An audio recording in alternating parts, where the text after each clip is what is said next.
नमस्कार, आप सभी का स्वागत है प्रोजेक्ट वे ऑनलाइन चैनल में। तो आज हम आ गए हैं वापस से हमारा लाइव प्रोसेस चैप्टर लेकर। तो कैसे हैं आप सब? बढ़िया। तो चलिए इसी के बाद हम शुरू करते हैं हमारी आज का लेक्चर।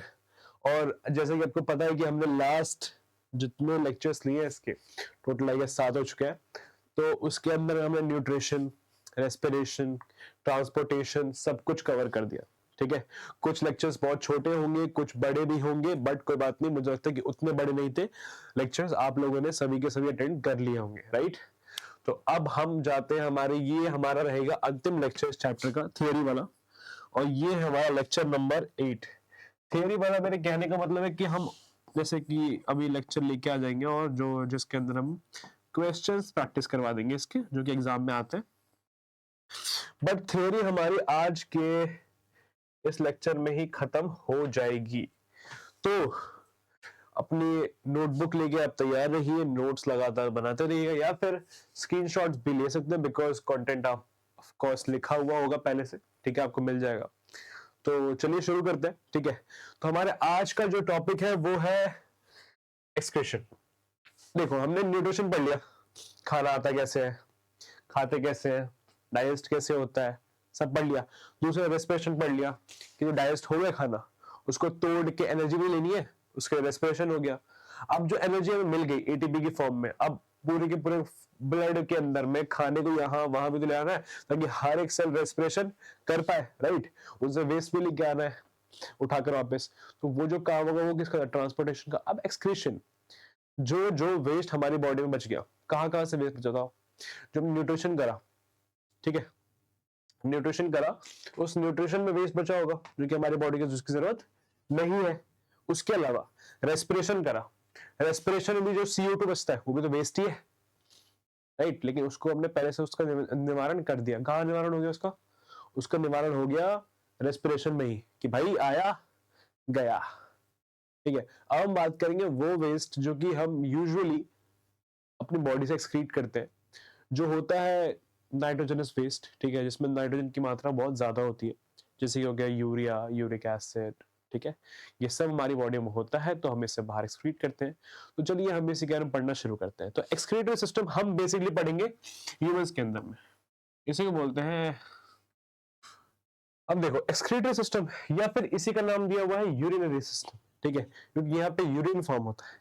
ठीक है, तो एक्सक्रीटरी सिस्टम या फिर यूरिनरी सिस्टम में क्या क्या होता है? तो बेसिकली हमें पता है कि 4 ऑर्गन्स होते हैं भाई। ठीक है, कितने होते हैं? 4। पहली हमारी सबसे मेन चीज क्या है? किडनीज।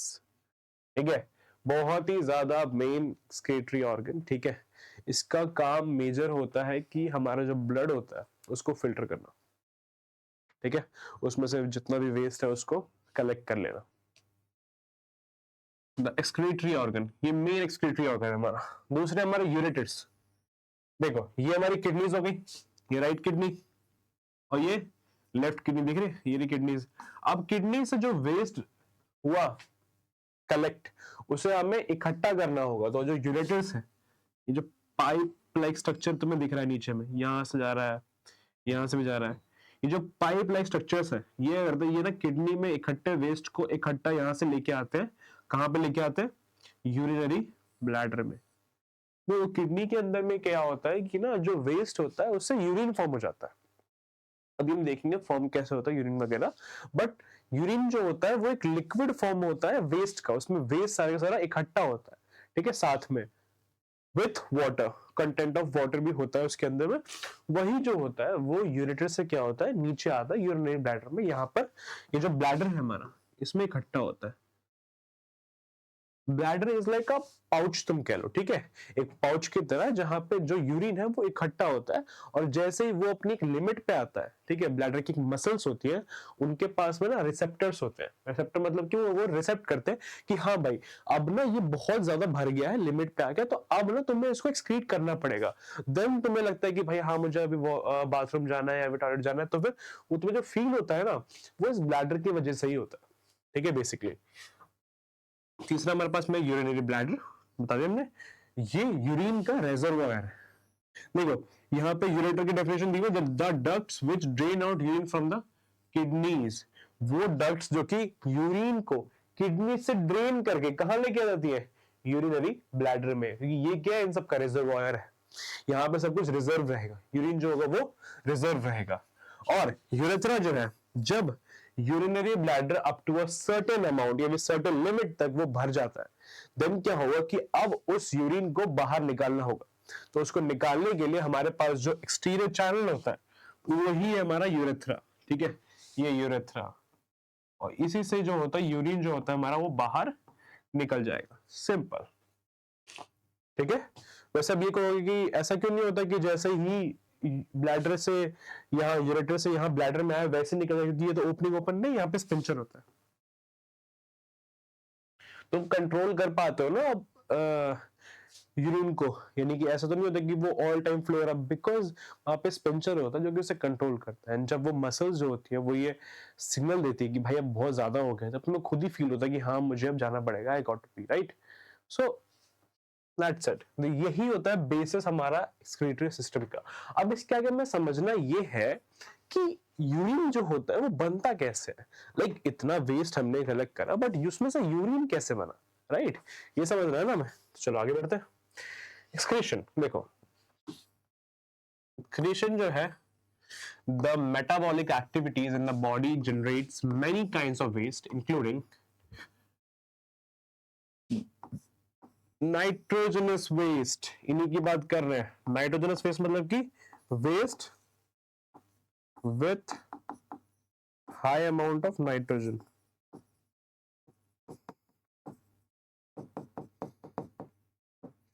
उन्हें बोलते हैं nitrogenous waste, which are harmful for the body and hence needed to be removed. Excretions is a process by which these waste are removed from our body. तो बेसिकली बताया ये गया है कि हमारी बॉडी के अंदर में बहुत सारी मेटाबॉलिक एक्टिविटीज होती है, मतलब कि मेटाबॉलिक मतलब कि रिएक्शंस, बॉडी के अंदर में रेस्पिरेशन हो रहा है, सेल्स जो होते हैं वो न्यूट्रिशन को यूटिलाइज कर रहे हैं, तो ऐसी बहुत सारी मेटाबॉलिक एक्टिविटी, और सब मेटाबॉलिक एक्टिविटीज से हमारे पास में कुछ वेस्ट इकट्ठा होता है, राइट। उस वेस्ट में एक वेस्ट है हमारा नाइट्रोजनस वेस्ट, इसमें हाई या फिर एम्पल अमाउंट ऑफ नाइट्रोजन होता है, जिसको हमारी बॉडी से बाहर निकालना बहुत ही ज्यादा जरूरी है, बहुत ही ज्यादा जरूरी है। तो देखो कौन कौन सा ऐसा मटेरियल है जो कि बाहर निकल रहा है, ये टेबल है, ये आपको आपकी सपोर्टिंग मटेरियल में भी मिल जाएगी, और ये अच्छी टेबल बनाई गई है। इसमें देखो पहले हमारे पास में है नाइट्रोजनस वेस्ट जो कि बाहर निकाले जाते हैं, वो हमारे पास में है दो, यूरिया और यूरिक एसिड। यूरिया और यूरिक एसिड ये दो ऐसे वेस्ट हैं जो हमारी बॉडी से बाहर निकाले जाते हैं, ठीक है, यूरिया और यूरिक एसिड, ठीक है। ये हमारे नाइट्रोजनस वेस्ट हैं बेसिकली। इसमें क्या होता है, हाई अमाउंट ऑफ नाइट्रोजन होता है, नाइट्रोजन के ही कंसिस्टेंट होते हैं, उनसे ही बने होते हैं।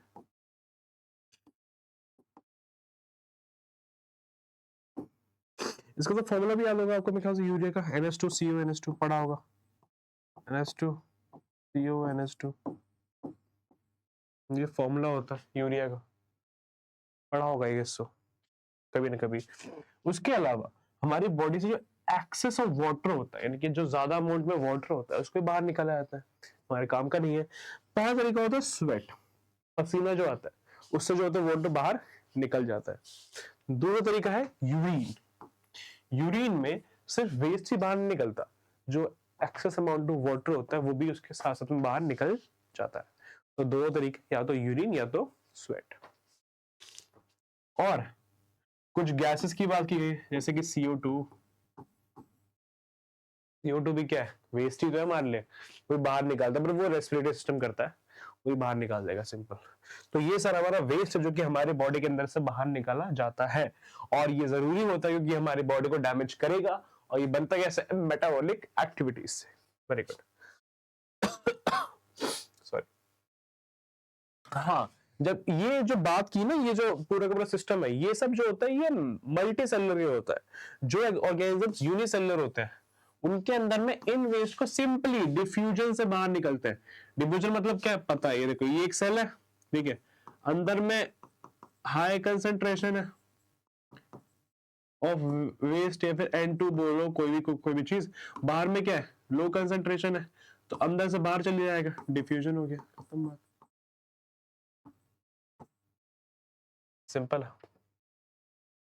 Human excretory system, it maintains water equilibrium, pH equilibrium, ionic equilibrium of the blood and osmotic equilibrium। देखो अब ह्यूमन एक्सक्रीटरी सिस्टम जो है वो कितने सारे इक्विलिब्रियम को मेंटेन करता है। पहला हमारे पास में वाटर इक्विलिब्रियम, मतलब कि amount of water present in a body, इसको मेंटेन करना भी इसका काम है। अगर ज्यादा होगा तो इसे वो बाहर निकाल देगा, सिंपल। पीएच इक्विलिब्रियम, अगर ज्यादा बेस होगा हमारी बॉडी के अंदर में तो पीएच जो होगा वो डिसरप्ट होगा, तो उससे भी निकाल के हम पीएच को भी मेंटेन करते हैं। साथ साथ में आयनिक इक्विलिब्रियम, जो एक्स्ट्रा आयंस होते हैं, अगर मान लो कि मेरे पास में आयन ज्यादा है बॉडी के अंदर में जितने नीडेड है उसके मुकाबले में, तो उनको भी बाहर निकाला जाता है एज अ वेस्ट, तो वो भी क्या हो गया, आयनिक इक्विलिब्रियम को मेंटेन करना of the blood. And osmotic equilibrium, osmotic मतलब कि ऑस्मोटिक प्रेशर की बात की जा रही है, अंदर और बाहर जो प्रेशर होगा उसको मेंटेन करना, ऑस्मोटिक प्रेशर यानी कि ऑस्मोसिस करवाना, simple basically. It helps out excrete out waste product urea in the dissolve form from the blood, ठीक है। It helps to excrete out waste product urea in the dissolve from the blood. ये क्या करता है, urea जो होता है वो मेरे ब्लड के अंदर में होता है डिसॉल्व फॉर्म में, तो उसको निकाल कर उसको वाटर में डिसॉल्व करके हमें एक्सक्रीटरी सिस्टम से बाहर निकाला जाता है, ये भी अच्छा है, इससे फायदा होता है हमें। It excretes poisonous substances like drugs, toxins etcetera from the blood. Yes definitely, अगर तुम्हारी बॉडी के अंदर में ड्रग्स टॉक्सिन्स वगैरह है ज्यादा मात्रा में, तो वो भी एक्सक्रीटरी सिस्टम जो होता है वो हमारा उसको कलेक्ट करके यूरिन के थ्रू बाहर निकाल देता है, ये भी एक इसकी प्रॉपर्टी है डेफिनेटली, और ये अच्छी चीज है। It regulates blood pressure by controlling the fluid balance in our body. Yes, अगर फ्लूइड जो हमारे ब्लड्स में भी होता है, फ्लूइड जो होता है प्रेजेंट, अगर वो बैलेंस अमाउंट में नहीं रहेगा तो फिर ब्लड प्रेशर जो होगा वो चेंज होता रहेगा। तो ये इसका ये भी काम है कि ये सोचो, ये एक्सक्रीटरी सिस्टम के ब्लड प्रेशर तक को भी ये हेल्प करता है, तो इसका बहुत बड़ा रोल। अगर आपका एक्सक्रीटरी सिस्टम काम ना करे, आपको पता होगा कि अगर मान लो कि ना किसी की किडनी वर्क नहीं कर रही है, तो फिर क्या होता है, बहुत सारी प्रॉब्लम्स देखने मिलती है, राइट। बहुत सारी, ज्यादा कुछ नहीं कर सकता, ये नहीं कर सकता, वो नहीं कर सकता, बहुत सारी प्रॉब्लम्स है, ठीक है, क्योंकि ये बहुत ज्यादा इंपॉर्टेंट है, आपको इसी पेज से मालूम पड़ गया होगा। आगे देखते हैं हमारे पास में है, हाँ अब देखो फॉर्मेशन कैसे होता है यूरिन का। पहली हमारे पास में, हाँ यही पे मैं बता दूं तुम्हें कि ना जो किडनी होती है उसके अंदर यूरिन का फॉर्मेशन होता कहाँ पे, नेफ्रॉन में। कहाँ होता है, नेफ्रॉन, ऐसी किडनी वृकाणु बोलते हैं। अब नेफ्रॉन क्या है, नेफ्रॉन है हमारी फंक्शनल यूनिट ऑफ किडनी, या फिर बोलो स्ट्रक्चरल सबसे छोटी है, functional unit of kidney. Kidney जैसे ना हमारी बॉडी सेल से मिलकर बनी है ना, किडनी के अंदर नेफ्रॉन्स ही प्रेजेंट है पूरे पूरे, ठीक है, और नेफ्रॉन ही वो मेन है जो कि फॉर्म करते हैं यूरिन, ध्यान देना इस बात का, नेफ्रॉन ही यूरिन को फॉर्म करते हैं। अब नेफ्रॉन की एनाटॉमी की बात की गई तो इसके अंदर में एक ग्लोमेरुलस होता है, एक बोनस कैप्सूल होती है, ठीक है, लॉन्ग ट्यूबुलर पार्ट होते हैं और कलेक्टिंग डक्ट्स होती है। अगर मैं तुम्हें बना के दिखाऊं नेफ्रॉन, तो वो कुछ ऐसा बनेगा तुम्हारे पास में।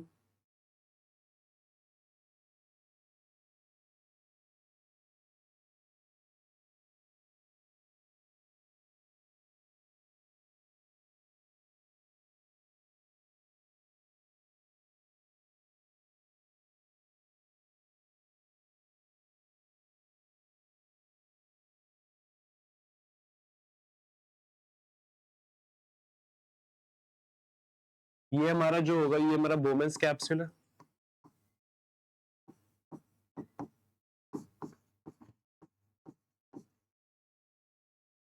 कैपिलरीज जब यहाँ पर आती है ऐसे, तब इसे बोलते हैं ग्लोमेरुलस। यहाँ पे ये ब्लड कैपिलरीज की बात कर रहे हैं हम, जो ब्लड कैपिलरीज हुई, जैसे ये ब्लड है ना, ये जो ब्लड ये आ रहा होता है यहाँ से, ब्लड की ना कैपिलरीज जो होती है ना यहाँ पे आ रही होती है, एंड देन वही कैपिलरीज जो होती है इसके आसपास भी राउंड करके जा रही होती है ऐसे करके। कैसे बनाया मैंने, इनसे बनाया ना, यस।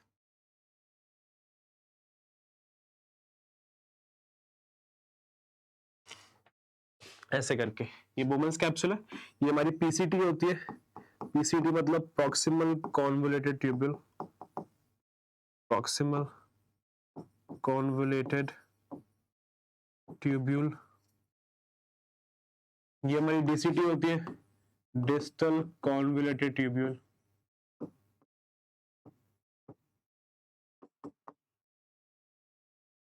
ये जो लूप ऐसे बोलते हैं, loop of Henle, loop of Henle.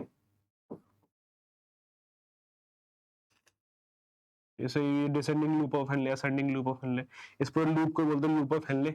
ये जो हमारी डक्ट है लास्ट में से बोलते हैं कलेक्टिंग डक्ट। तो बेसिकली यही हमारी एनाटॉमी है नेफ्रॉन की, कुछ ऐसा ही दिखता है नेफ्रॉन हमारा, ठीक है। इसे बोल देंगे हम स्ट्रक्चर ऑफ नेफ्रॉन।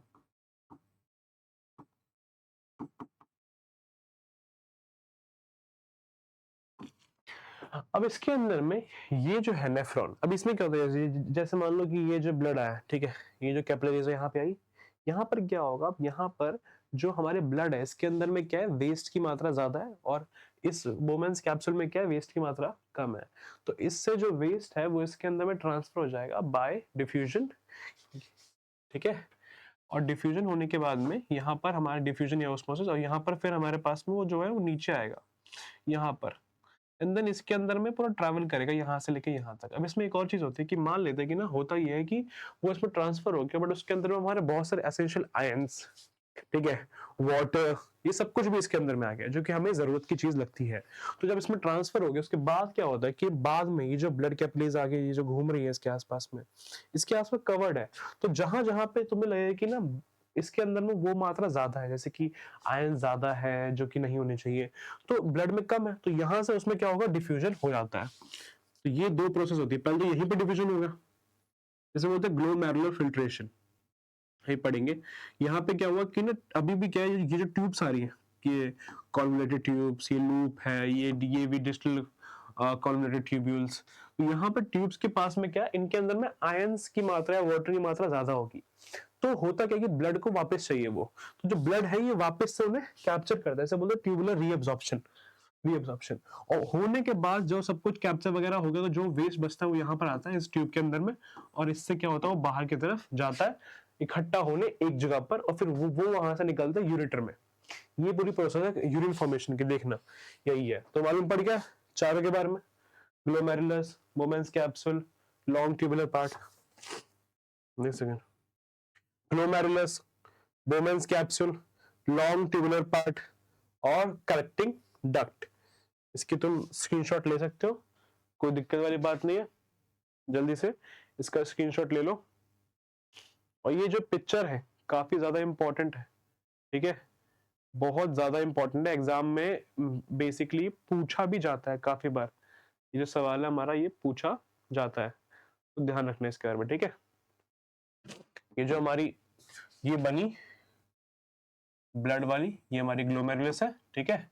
ये जो हमारा ये बोमेंस कैप्सूल है, ये पूरी जो है ये हमारा ट्यूबुलर पार्ट हो गया, और ये हमारा हो गया डक्ट, ठीक है। अगला हमारे पास में है फिल्ट्रेशन प्रोसेस। अब होता क्या है इसमें, देखो, रीनल आर्टरी जो होती है, यानी कि जो हमारी नेफ्रॉन है वहां पे एक आर्टरी आती है, उसे ब्लड लेकर, ऑक्सीजन वाला ब्लड, वो आर्टरी कौन सी होती है, रीनल आर्टरी, ठीक है।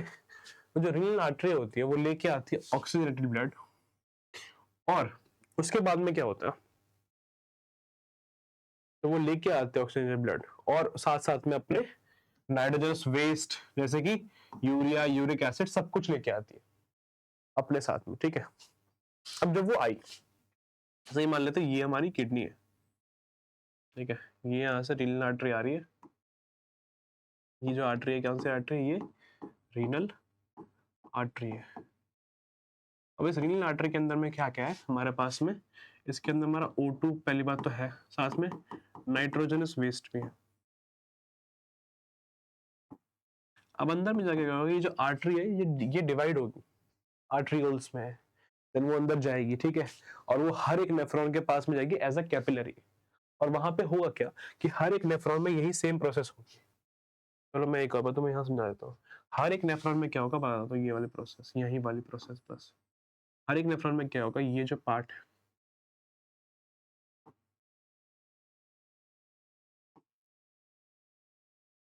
यही हमारा ग्लोमेरुलस पार्ट है, ग्लोमेरुलस। ये बोमेंस कैप्सूल हो गया हमारे पास में,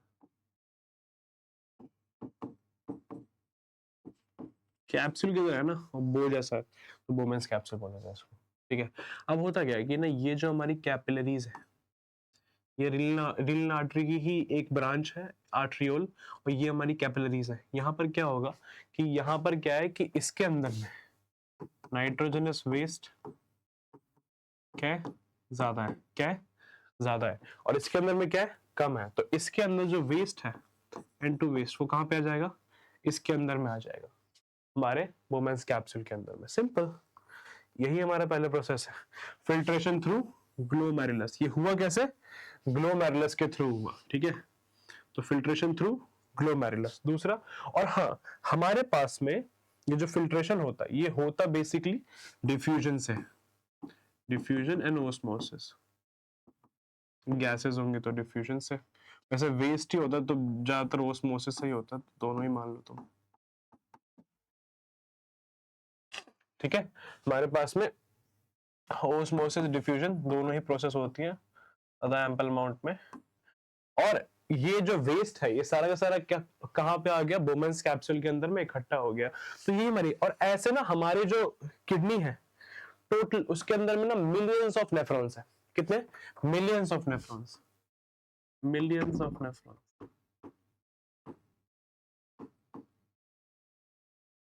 इन वन किडनी। अब इतने मिलियंस ऑफ नेफ्रॉन्स जो होंगे वो मिलके बहुत सारा यूरिन फॉर्म करते हैं। और यूरिन होता कितना है हमारे पास में, टोटल जो फिल्ट्रेट बनता है एक दिन में, वो बनता है 180 लीटर का। कितना, 180 लीटर। अब बोलो कि इतना यूरिन तो प्रोड्यूस नहीं होता मेरे बॉडी में, हाँ इतना हुआ, 180 लीटर का फिल्ट्रेट बनता है, लेकिन लास्ट में होता क्या है समझो। यहाँ पर क्या हो गया कि जो water excess amount of iron वगैरह, उसको जो एसेंशियल मतलब उसको ब्लड क्या होता है हमारा, रीअब्सॉर्ब करता है। तो वो रीअब्सॉर्ब करने के बाद जो नेट बनता है ना, ये वो 2 लीटर बनता है बॉडी के अंदर में। कितना, 2 लीटर बनता है। 180 उसका 99% जो होता है वो रीअब्सॉर्ब हो जाता है बॉडी के अंदर में, और बनता सिर्फ 2 लीटर ही है। देखो भी आगे आएगा हमारे पास सिलेक्टिव रीअब्सॉर्प्शन। सिलेक्टिव रीअब्सॉर्प्शन होता क्या, सिलेक्टिव रीअब्सॉर्प्शन में ग्लूकोज, अमीनो एसिड्स, सॉल्ट्स और वाटर को रीअब्सॉर्ब कर लेते हैं। इसको glucose, amino acid, essential salts और वाटर को रीअब्सॉर्ब करके 99% ऑफ फिल्ट्रेट को रीअब्सॉर्ब ही कर लेते हैं।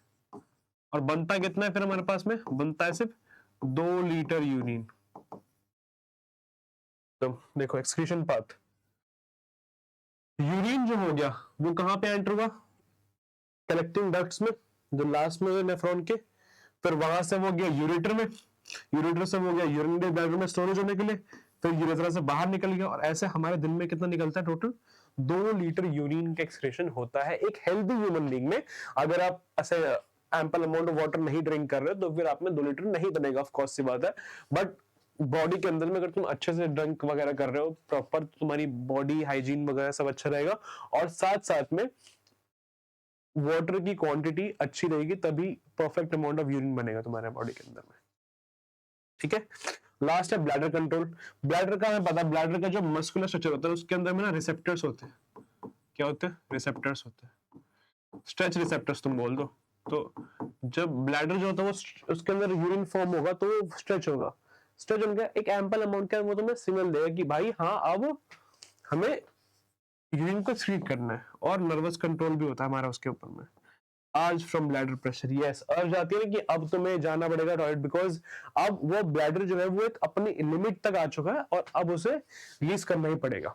तो यही हमारे पास में तो ये हमारे भाई फंक्शन ऑफ नेफ्रॉन है, देख लो। एक्सक्रीशन करना नाइट्रोजनस वेस्ट का, देख लिया।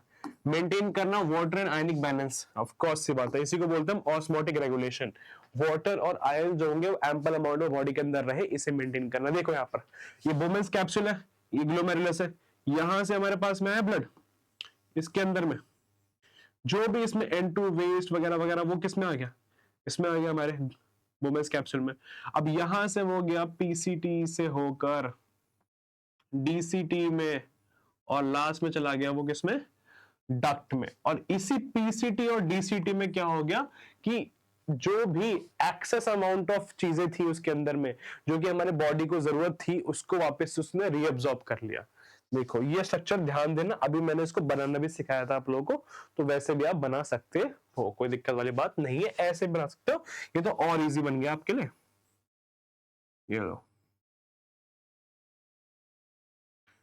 फिर ऐसे ही यहाँ पे बनाओ, पहला एक लूप, फिर दूसरा लूप, हो तुम्हारे पास बन गया स्ट्रक्चर, सिंपल इजी है, इसको आप कॉपी कर सकते हो। ठीक है, आगे हमारे पास में देखो यूरिन फॉर्मेशन के 3 स्टेप है।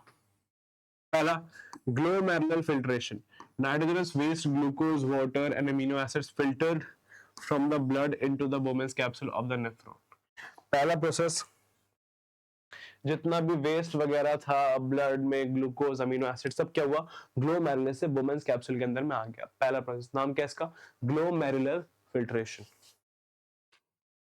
अब फिल्ट्रेशन होने के बाद हमें मालूम पड़ा, अरे भाई बहुत सारी ऐसी चीजें फिल्टर हो गई है जो कि हमारे जरूरत की है, तो अब क्या करें इसका, तो हमें उसको वापस लेना पड़ेगा। तो उसी के आसपास जो ब्लड कैपिलरीज होती हैं, now useful substances from the filtrate are reabsorbed back by the capillaries surrounding the nephron. अभी अभी जो मैंने आपको बना के दिखाया था स्ट्रक्चर, आ गया हमारा स्ट्रक्चर, नहीं ये नहीं, ये रहा। इसमें क्या है, देखो ये जो ब्लड कैपिलरीज है इसके आसपास में, ये क्या करती है कि जो हमारा असेंशियल बच गया है, जैसे कि असेंशियल यहां पर, ये क्या होंगे, उसको वापस से रीअब्सॉर्ब कर लेंगे, तो रीअब्सॉर्प्शन ऑफ असेंशियल ग्लूकोज हो गया, जैसे कि अमीनो एसिड्स, सॉल्ट्स हो गए, वाटर हो गया, इन सबको क्या करते हैं वापस से रीअब्सॉर्ब कर लेते हैं। और क्योंकि ये जो रीअब्सॉर्ब है ये ट्यूब वाले एरिया से होता है, तो इस रीअब्सॉर्प्शन का नाम क्या है, ट्यूबुलर रीअब्सॉर्प्शन। देखो पहला हमने फिल्टर किया ग्लोमेरुलस से, उसको बोला हमने ग्लोमेरुलर फिल्ट्रेशन। इसके अंदर हमने ग्लूकोज, अमीनो एसिड्स, ठीक है, वाटर, सॉल्ट, सब फिल्टर कर दिया। अब हमें उसके बाद मालूम पड़ा कि इसमें से बहुत सारी चीज जो वो हमारे काम की है, तो हमने उसको वापस से बॉडी के अंदर में रीअब्सॉर्ब कर लिया। क्या कर लिया, रीअब्सॉर्ब कर लिया। ठीक है, अब इसको जो हमने रीअब्सॉर्ब कर लिया इसे बोलते हैं ट्यूबुलर रीअब्सॉर्प्शन। और लास्ट हमारे पास में है सिक्रीशन। अब यूरिया जो एक्स्ट्रा वाटर और सॉल्ट जो कि सिक्रीट होंगे किसमें, ट्यूब्स में, वहां से निकले और कहां चले गए, डक्ट के अंदर चले गए, which opens up in the collecting duct and then into the ureter, और वहां से बाहर निकल गए। 3 प्रोसेस, पहला फिल्ट्रेशन, देखा वो ज्यादा फिल्टर हो गया, रीअब्सॉर्प्शन, तीसरा बाहर निकलना, सिक्रीशन, खत्म बात। अब किसी किसी इंसान में क्या होता है, किडनी अच्छे से काम नहीं करती है या फिर काम ही नहीं करती है बिल्कुल भी, तो उन्हें आर्टिफिशियल किडनी की हेल्प दी जाती है। उस आर्टिफिशियल किडनी के प्रोसेस को हम बोलते हैं हेमोडायलिसिस। हेमो मतलब ब्लड, ऑफ कोर्स मतलब ब्लड को फिल्टर करते हैं ना हमेशा। इसमें क्या होता है, the process of purifying blood by an artificial kidney, it is meant of the kidney failure patients। Basically क्या है कि दोनों हाथ में ना तुम्हारे यहाँ से एक सुई लगी होती है, यहाँ से क्या होता है कि तुम्हारा जो ब्लड होता है वो जा रहा होता है एक मशीन के अंदर में, उस मशीन के अंदर में ना मेम्ब्रेन्स लगी हुई है, वो मेम्ब्रेन्स जो होती है वो हमारी किडनी के नेफ्रॉन की तरह ही काम करती है, बट वो मेजर जो जितने वेस्ट है उसको आप वहां पे इकट्ठा कर लिया, देन जो वापस बैक ब्लड आएगा उसको जो इंजेक्ट करेंगे हमारे हाथ के अंदर में, वो ब्लड जो है वो फिल्टर्ड है, तो ऐसे काम करता है। ऐसे उन्हें फिल्ट्रेशन लगातार थोड़े थोड़े टाइम पे करवाना पड़ता है, सिंपल यही है हमारे आर्टिफिशियल किडनी। और अब देखो इसके बाद ह्यूमंस खत्म हो गया हमारा पूरा, प्लांट्स में कैसे एक्सक्रीशन, सिंपल प्लांट्स यूज करते हैं डिफरेंट स्ट्रैटेजीज एक्सक्रीशन के लिए और डिफरेंट प्रोडक्ट्स, जैसे कि अगर ऑक्सीजन की बात करें, उनके काम का नहीं है, हमारे काम का है भाई, उनके काम का नहीं है oxygen. Oxygen and carbon dioxide diffuse through stomata, तो ऑक्सीजन के लिए क्या करते हैं, यहाँ पे डिफ्यूजन यूज करते हैं स्टोमेटा से, पढ़ा है हमने ये चीज। दूसरा, जो वाटर होता है एक्सेस, उसको ट्रांसपिरेशन से, सिंपल, उसको रिमूव है ट्रांसपिरेशन, यही पढ़ा था हमने, याद है, याद है, याद है, याद आ रहा होगा, ट्रांसपिरेशन बाहर निकाल दे। Plants can even lose some of their old parts like old leaves and bark of tree. जब से पत्ते वगैरह पुराने होते तो प्लांट्स उन्हें भी फेंक देते, तो वो भी वेस्ट ही है, वो भी हमने बाहर निकाल दिया। बड़ा सिंपल सिस्टम है उनके अंदर में। Other waste products like resins and gums, especially in old xylem cells, can also be lost by plant. Resins और gums जो होते हैं हमारे प्लांट्स के अंदर में इकट्ठा हो जाता है, वो भी प्लांट जो होता है बाहर निकाल देता है टाइम टाइम से, उसका सब सिस्टम सॉर्टेड है। Plants also create some waste substance into the soil around them. थोड़ा बहुत जो उन पे वेस्ट बचता है वो अपने आसपास के सॉइल में रिलीज करते हैं। तो प्लांट्स जो होते हैं वो काफी अच्छी स्ट्रैटेजीज अपनाते हैं, मतलब ह्यूमन से तो काफी अच्छी, और सिंपल तरीके से अपने बॉडी के अंदर जितना एक्सक्रीशन होता है वो सब कर लेते हैं। तो ये हमने पढ़ लिया प्लांट्स के बारे में, और एक इसी के साथ हमारा आज का लेक्चर यहाँ पे समाप्त होते हुए, होप सो कि आपको चीज समझ में आ गई होंगी। अगर कुछ नहीं आया तो वापस देखो, वापस देखो, वापस देखो, ठीक है। तब फिर बुक पढ़ो, बुक पढ़ो, बुक पढ़ो, एनसीईआरटी रीड करो, देन सब कुछ सॉर्टेड, ठीक है। तो मिलते हैं आपसे लेक्चर में नए चैप्टर के साथ में। तब तक के लिए आप अपना ध्यान रखिए, पढ़ते रहिए, ठीक है। धन्यवाद, मिलते हैं आपसे अगली बार।